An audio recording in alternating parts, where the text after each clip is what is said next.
Halo, Assalamualaikum warahmatullahi wabarakatuh. Perkenalkan nama saya Putriani Saragi, saya berasal dari UT Medan dan nomor induk mahasiswa saya yaitu 501573329. Nah, di sini saya akan menjawab pertanyaan dari diskusi 5 terkait dengan AI. Ada 2 soal, sebentar saya bacakan. Saat ini banyak pembicaraan terkait dengan ChatGPT, yaitu Artificial Intelligence atau AI, yang dapat berkomunikasi dan menemukan solusi akan banyak hal. Untuk beberapa kasus dalam dunia pendidikan, ChatGPT dapat menemukan dan menjawab soal-soal matematika, sains, dan lain sebagainya. Sebagai seorang pendidik, bagaimana Anda menyikapi fenomena ini dilihat dari kelebihan dan kekurangan AI ini dalam proses pembelajaran dengan mengacu pada BMP MPDR 5302 serta sumber lainnya. Anda juga dapat mengutarakan pengalaman Anda dalam pemanfaatan AI dalam proses pembelajaran di kelas atau di sekolah. Nah, di sini saya akan menjawab pertanyaan tersebut, eee, yang telah saya tuliskan.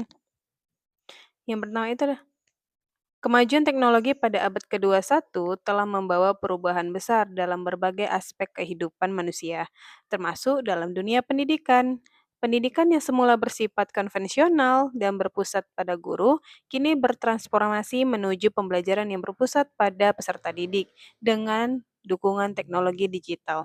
Teknologi ini tidak lagi hanya berfungsi sebagai alat bantu pengajaran, tetapi juga sebagai media untuk memperluas pengalaman belajar, menumbuhkan kreativitas, serta mempersiapkan peserta didik menghadapi dunia yang serba digital.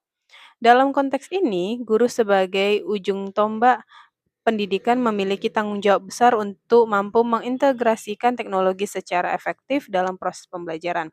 Penggunaan teknologi sebagai kalkulator, Microsoft Excel, dan lain sebagainya, berbagai perangkat lunak pembelajaran merupakan contoh nyata bagaimana teknologi digunakan untuk membantu perhitungan dan pemahaman konsep.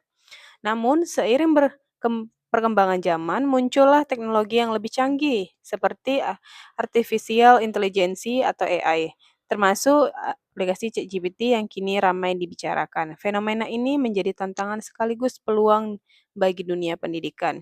Nah, saya jelaskan, yang pertama itu adalah ChatGPT dan AI dalam dunia pendidikan, mau itu kelebihan ataupun kekurangannya. Kecerdasan buatan atau AI kini hadir sebagai inovasi besar yang mengubah cara manusia bekerja, berpikir, dan belajar. Salah satu bentuk nyata dari AI adalah ChatGPT, yaitu sistem berbasis bahasa alami yang dapat berkomunikasi secara interaktif, memberikan penjelasan dan menyelesaikan berbagai permasalahan, mulai dari matematika hingga sains. Dalam dunia pendidikan, ChatGPT mulai dimanfaatkan oleh pendidik maupun peserta didik untuk mencari informasi, merancang materi ajar, hingga membantu menjawab soal. Nah, di sini saya kaitkan berdasarkan konsep dalam buku MPDR 5302. Teknologi memiliki dua fungsi utama dalam pembelajaran, yakni alat bantu pengerjaan atau perhitungan, dan alat bantu belajar. Dalam konteks ini, ChatGPT dapat berfungsi sebagai alat bantu belajar yang cerdas. Ia mampu membantu siswa memahami konsep yang sulit dengan cara menjelaskan langkah demi langkah secara sederhana. Misalnya, ketika peserta didik menghadapi soal fisika yang kompleks, ChatGPT dapat memberikan penjelasan runtut hingga siswa mengerti konsep dasarnya. Selain itu, kehadiran AI juga memberikan kelebihan signifikan dalam pembelajaran. Pertama, AI memberikan akses cepat terhadap sumber pengetahuan global yang sebelumnya sulit untuk dijangkau. Kedua, ChatGPT dapat berperan sebagai tutor pribadi virtual yang siap membantu kapanpun dibutuhkan. Yang ketiga, bagi guru, AI dapat membantu dalam menyusun soal, membuat bahan ajar, ataupun merancang aktivitas pembelajaran yang kreatif. Dengan demikian, AI dapat meningkatkan efisiensi kerja pendidik dan memperkaya pengalaman belajar peserta didik. Namun, di balik berbagai manfaat tersebut, AI juga memiliki kelemahan dan tantangan. Salah satunya adalah resiko penurunan kemampuan berpikir kritis peserta didik. Jika mereka terlalu bergantung pada hasil dari AI tanpa melakukan analisis sendiri. Selain itu juga AI juga tidak selalu memberikan jawaban yang akurat ataupun relevan, karena basis datanya tidak selalu terverifikasi secara ilmiah. Tantangan lainnya adalah potensi penyalahgunaan teknologi, seperti plagiarisme dalam tugas akademi atau penggunaan AI untuk menyelesaikan ujian secara tidak jujur. Sebagai pendidik, kita perlu menyikapi fenomena ini secara bijak dan reflektif. AI seharusnya tidak dipandang sebagai ancaman, melainkan sebagai mitra dalam proses pembelajaran. Guru perlu mengajarkan kepada siswa literasi digital dan etika penggunaan teknologi, agar mereka dapat memanfaatkan AI dengan tanggung jawab dan hati-hati. Dalam pengalaman saya di kelas, penggunaan ChatGPT saya arahkan sebagai pendamping belajar, misalnya untuk membantu siswa menulis teks naratif dalam bahasa Inggris atau mencari ide awal dalam proyek sains. Namun, saya selalu menekankan bahwa hasil dari AI harus dikritisi dan diverifikasi dengan sumber lainnya. Dengan cara ini, peserta didik tidak hanya menjadi pengguna teknologi, tetapi juga pemikir kritis dan pembelajar mandiri. Nah, biasanya saya ketika memberikan tugas rumah ataupun tugas-tugas lain itu yang dilakukan secara mandiri, saya selalu, merekomendasikan kepada mereka untuk coba cari jawaban dari ChatGPT. Nah, setelah itu ketika mereka mendapatkan jawaban tersebut, saya selalu bilang kepada mereka, "Coba dilihat dulu, apakah jawaban tersebut telah benar atau masih perlu direvisi?"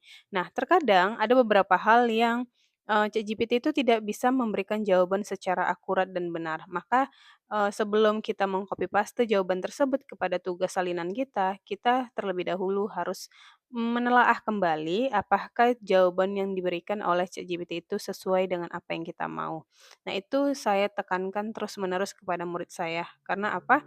Karena kalau seandainya pun kita tidak memberikan pengalaman tersebut kepada anak-anak, mereka akan, tidak tahu perkembangan teknologi digital, apalagi mereka udah terbiasa megang HP. Nah, ketika gadget mereka setiap hari pegang, otomatis mereka juga akan tahu ChatGPT itu apa. Jadi kalau misalnya kita tidak mengarahkan kepada, arah sana, arah ke penggunaan ChatGPT, maka mereka akan dengan sendirinya menggunakan ChatGPT tanpa arahan dari orang yang lebih dewasa untuk melihat mereka apakah penggunaannya masih tetap aman atau perlu untuk diawasi lebih lanjut.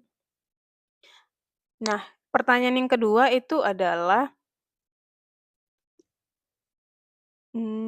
berikan pendapat Anda mengenai video pada materi pengayaan 5.2 dengan judul A Day of Glass 2.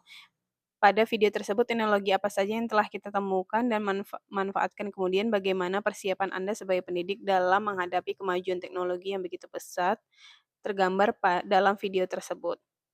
Nah, jawabannya itu adalah video tersebut menggambarkan kehidupan modern di masa depan yang sepenuhnya terintegrasi dengan teknologi digital. Dalam video tersebut, setiap aspek kehidupan manusia, mulai dari rumah, sekolah, transportasi, hingga dunia kerja, menggunakan layar kaca transparan interaktif yang berfungsi sebagai alat komunikasi, pembelajaran, dan pengendali pengendali lingkungan. Video ini menunjukkan bagaimana teknologi akan menjadi bagian tidak terpisahkan dari kehidupan manusia di masa depan. Beberapa teknologi yang tergambar dalam video tersebut sebenarnya sudah mulai hadir nih di sekitar kita. Misalnya apa? Smart glass display yang berfungsi sebagai layar sentuh transparansi kini telah diaplikasikan pada beberapa perangkat modern. Selain itu, konsep Internet of Things atau IoT yang menghubungkan berbagai perangkat di rumah dan sekolah telah menjadi kenyataan, seperti penggunaan smartboard di ruang kelas atau tablet interaktif dalam kegiatan belajar. Teknologi XR atau VR juga mulai dimanfaatkan dalam pembelajaran untuk membantu siswa memahami konsep abstrak dengan pengalaman visual yang lebih nyata. Melihat kemajuan teknologi yang begitu pesat, pendidik perlu memiliki kesiapan dan kemampuan adaptif agar tidak tertinggal. Kesiapan tersebut tidak hanya berkaitan dengan penguasaan teknologi secara teknis, tapi juga kemampuan untuk mengintegrasikan teknologi secara pedagogis dalam pembelajaran.